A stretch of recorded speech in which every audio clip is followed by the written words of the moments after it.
Dominique, Marquise, Julian, Robinson. I've been fighting in MMA for 11 years now, fighting a good fight and chasing the unobtainable.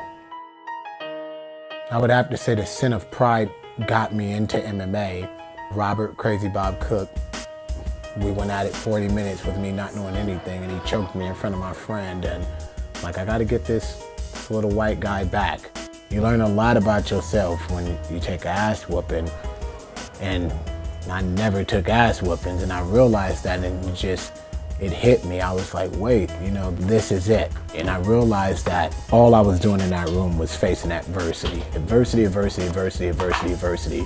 Same thing I was doing all my life in a different way. You can't learn without going through things.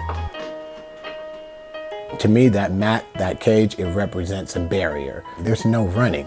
That person represents a block to everything that I want, and he has to be destroyed. It's as simple as that. Dreams crush other people's dreams, and my dream is bigger, so I plan on it engulfing everybody and everything in a way. I love the idea I'm chasing my dream, because you're building your own dreams or you're building somebody else's. In the last 5 years, I've probably fought 5 or 6 times. I've been turned down. It's presumably over 100. I know it is. When I see these guys that have turned me down get shots at the big show, I used to be filled with hate and envy, and now it's changed. Now I'm kind of excited about it, because I'm like, if they can get there and do great, then I'm champion. They turned me down for a reason, so now they motivate me in a more positive sense. 2 people were talking about being the king of the grind, and I'm the king of the grind. That's what nobody knows, and I manage myself. I train myself. I'm my strength and conditioning coach. I taught myself nutrition. I find my sponsors, and I've been doing that for 11 years. I do this all myself, day in, day out. Nobody outworks me. Nobody. And that's the fact of the matter, not an opinion, the fact of the matter.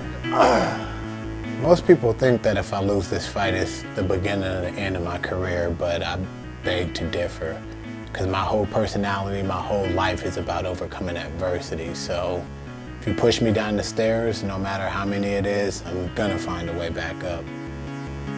People don't realize the sacrifices that come with MMA, and predominantly with your loved ones. And me, it's my son, and there's a certain amount of time you're supposed to dedicate to your kids. They emulate you. I've always felt like a failure when it comes to that boy. My dad wasn't around, and I had a standard I wanted to live up to when I had a kid, and I've never met that standard.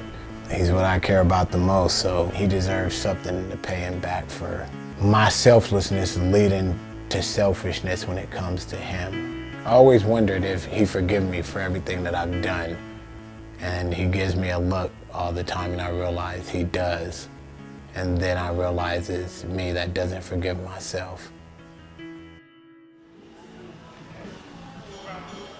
I have the need to prove that I can overcome everything, everybody, the refs, the judges, the opponent, their team, and prove to everybody that I'm so much better than them, that it can be a million of them versus me, and I'm not gonna falter. I refuse to be broken. So I didn't quit, because then I would have proved them right, and I'm too prideful to prove anybody right. MMA is pretty much all I've ever done full time as far as sporting goes. I don't take damage in my fights. I eat healthy. I live right. I take care of myself. I can last a long time, and my work in the gym proves it, because I'm going with people a decade younger. I'm still the wolf. I'm still the apex predator. In 5 to 10 years, the world will know Dominique, Marquise, Julian, Robinson. There are ghosts in my career I need to put to rest, and winning this fight not only does that, but it creates the staircase to heaven basically in my mind, and I can start walking up